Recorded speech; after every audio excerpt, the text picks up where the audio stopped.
Hello hi সবাই কেমন আছো? Welcome back to my YouTube channel. চলে এসেছি নতুন আরেকটি ব্লগ নিয়ে। তো দুপুরে খাওয়া দাওয়া করার পর এটা ৮ তারিখের ব্লগ, সানডের ৮ তারিখ সানডের ব্লগ। আর আমি দুপুর থেকে ব্লগটা স্টার্ট করেছি। দুপুরে খাওয়া দাওয়ার পর আমি একটু বসেছিলাম, একটু কাজ নিয়ে, আমার কাজ ছিল একটু। তারপরে মা এখানে সন্ধ্যার দিচ্ছে, সন্ধ্যার যে এটা পুজোটা হয় ওইটা দিচ্ছিল।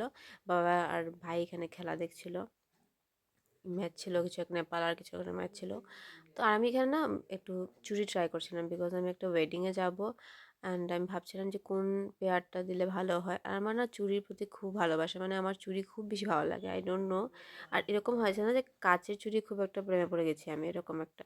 আর এই জন্য একটু হাতে লেগে যায়, ওইদিকে কেটে যায়, ওইদিকে কেটে যায়, এটা হয়ে যায়। বাট হ্যাঁ, এটা খুব শখ করে আমি অনেকগুলো চুড়ি আনিয়েছিলাম, অনলাইনে আনিয়েছিলাম। তারপরে পরাটা ঠিক হয়নি, পরবো বলে পরা হয় না।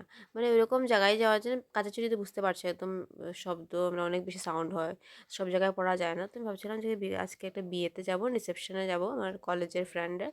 তো ওইখানে আজকে ভাবলাম যে এটাই পরবো, আর শাড়ি পরার প্ল্যান আছে, তো ভাবলাম ঠিক আছে ওইখানে পরে যাওয়া যাবে। মা এখানে চা দিয়ে দিয়েছিল সবার বিকেলে, সবার যে টিফিনটা, আমরা সবাই একসাথেই চা বা বিকেলে যে টুকটাক টিফিন থাকে ওইটা করি।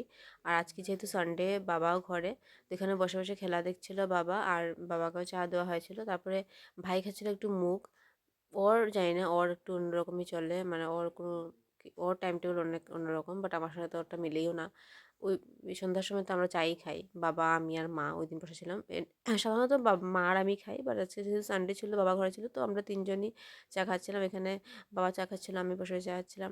আর এখানে মিষ্টি মিষ্টি ছিল, ওরা মিষ্টি খাচ্ছিলো, বাট আমি খাইনি, বিকজ আমি বিয়ের রিসেপশনে যাবো, তো আমি ওইখানে গিয়ে খাবো, এই জন্য আমি বিকেলে কিচ্ছু খাইনি। এরকম আমি ওই দিন লাল লিকার চা, এটা বলে লাল চা, ওইটাই আমি খেয়েছিলাম। তো তারপরে আমি এখানে দেখো আমার সাজিয়ে সব কিছু জিনিস আমি রেডি করে রেখে দিয়েছিলাম, কী কী পরবো কী কী না। তারপরে আমরা গেলাম ওখানে রিসেপশনে, খুব মজা হলো, খুব খাওয়া দাওয়া হলো। ওইখান থেকে ফিরতে ফিরতে আমি ভেবেছিলাম আর একটু লেট হবে, বাট এতটাও লেট হয়নি, আমি চলে এসেছি ঘরে তাড়াতাড়ি করে, বিকজ একটু দূর ছিল। তো ভাবছিলাম, আমার এটা ছিল যে আমি তাড়াতাড়ি চলে আসবো ঘরে, তাড়াতাড়ি গেছিলাম, তাড়াতাড়ি চলে আসবো। আর একটু না ওই কলেজে এতদিন পরে দেখা হলে যেটা হয় না, আড্ডা মারা বা একটু গল্প গুজব, পুরোনো দিনের কথা, এগুলো এগুলো তো স্বাভাবিক জিনিস হবেই। তো এগুলো করে অনেক দিন পর ওদের সাথে, সবার সাথে মানে দেখা হয়, অনেক ভালো লাগছিলো। তারপরে ঘরে আসার পরে একটু স্কিন কেয়ারে বসে পড়েছেন। স্কিন কেয়ার বলতে তোমরা মানে আমার ফেস দেখে বুঝতে পারছো যে আমি কী ধরনের স্কিন কেয়ার করি। তো এটা তো বলে, এটা স্কিন কেয়ারকে আমার ইনসাল্ট করার কোনো কী বলে রাইট নেই। বাট হ্যাঁ, নর্মাল যেটা করতে হয় আমি ট্রাই করি এগুলো করার। বাট হ্যাঁ, পিম্পলটা জানি না, পিম্পল আমাকে এত কেন ভালোবাসে, আই রিয়েলি ডোন্ট নো। ওটা আমাকে ছাড়েই না, মানে একদিন যদি যায় তারপরে গ্যাপ দিয়ে, আমি আগেও কোনো একটা ভিডিওতে এটা বলেছিলাম, মানে ওরা আমাকে ছাড়ে না, আই ডোন্ট নো।